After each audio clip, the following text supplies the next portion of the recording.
Hey all இப்போ வந்து நம்ம 2ஆம் படி வீட்டுக்கு தான் போறோம். ஸோ நாங்க வந்துட்டு நேரா பஸ் புடிச்சு ஜங்ஷன் வந்துட்டோம். அதுக்கப்புறம் போகறதுக்கு லேட் ஆகுன்றனால ஆட்டோ புடிச்சிட்டு போயாச்சு. பஸ் வந்து ஆல்ரெடி நாங்க புக் பண்ணியிருந்தோம் எஸ்இடிசி. ஸோ அது வந்து ரொம்ப கம்ஃபர்டபுளாவே இருந்துச்சு. ஸோ அதில தான் நாங்க கிளம்பி போயாச்சு. விடிய காத்தால 4 மணிக்கெலாம் அவங்க சொன்ன டைமிங்க்கே அங்கே போயிட்டு எங்கள இறக்கி விட்டுட்டாங்க.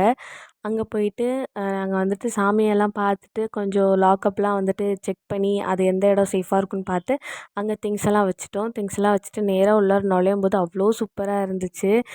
வீடியோவில் மட்டும் பார்த்துட்டு இருந்ததை நேரில் பார்க்கும்போது அவ்வளோ நல்லா இருந்துச்சு. காலையில் போனதும் அந்த கடல் சத்தம் அது அவ்வளோ சூப்பராக இருந்துச்சு.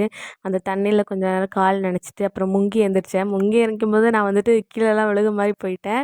ஸோ கடலில் கொஞ்சம் நேரம் நீராடிட்டு அதுக்கப்புறமேட்டு நாழிக்கிணறு இருக்குது அந்த இடத்துல போய் நின்றுட்டுருந்தோம்.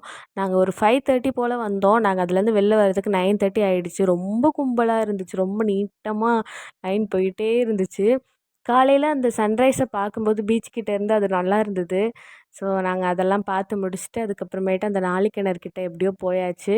ஆனால் ரொம்ப நேரம் ஆகிடுச்சு. அதுலலாம் குளித்து முடிச்சுட்டு அதுக்கப்புறம் நேராக வந்துட்டு ட்ரெஸ்லாம் சேஞ்ச் பண்ணிவிட்டு அப்புறம் நேராக வந்துட்டு நாங்கள் சாமி பார்க்கறதுக்காக போக ஆரம்பிச்சிட்டோம். சூப்பராக இருந்துச்சு. வெறும் ஃபோனில் மட்டும் பார்த்துட்டு இருந்த அந்த கோபுரம் வந்து இப்போ நேரில் திருச்செந்தூர் கோபுரத்தை வந்து பார்க்கும்போது அவ்வளோ நல்லா இருந்துச்சு.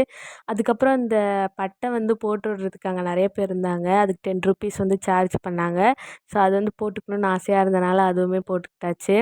நாங்க போனது சண்டேன்றனால ரொம்பவுமே கும்பலா இருந்துச்சு. அது எதனால அவ்ளோ கும்பல் இருந்துச்சுன்றது தெரியல. இல்ல எப்பவுமே இது இப்படி தான் இருக்குமான்றதும் தெரியல.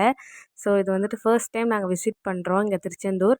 இங்க வந்துட்டு கொஞ்சம் கொஞ்சம் பேரா நிறுத்தி தான் அனுப்பிச்சிருந்தாங்க ஒரு இடத்துக்கு அப்புறம். அதுக்கப்புறமேட்டா வந்துட்டு சாப்பாடு போட்டாங்க. இவங்க இதில எனக்கு பிடிச்சது இந்த ஒரு விஷயம். யாருமே வந்துட்டு சாப்பிடாம போக்கூடாதுன்னு சொல்லிட்டு, எல்லாத்துக்கும் கம்பல்சரி சாப்பிட வச்சு தான் அனுப்பிச்சாங்க. வரம்போதே வந்து எல்லாருக்கும் கையில் சாப்பாடு கொடுத்துட்டாங்க. அதுக்கப்புறமேட்டா ஒரு சைடு பார்த்தா கோபுரம், இன்னொரு சைடு பீச்சு. பார்க்கறதுக்கே நல்லா இருந்துச்சு. அந்த கியூ வந்து அப்புறம் கிளி ஜோசியம் சும்மா பார்க்கலான்னு சொல்லிட்டு பார்த்தோம். அதுக்கப்புறம் அதெல்லாம் பார்த்து முடிச்சுட்டு அங்கேருந்து கிளம்பியாச்சு. தேங்க்ஸ் ஃபார் வாட்சிங். பாய்.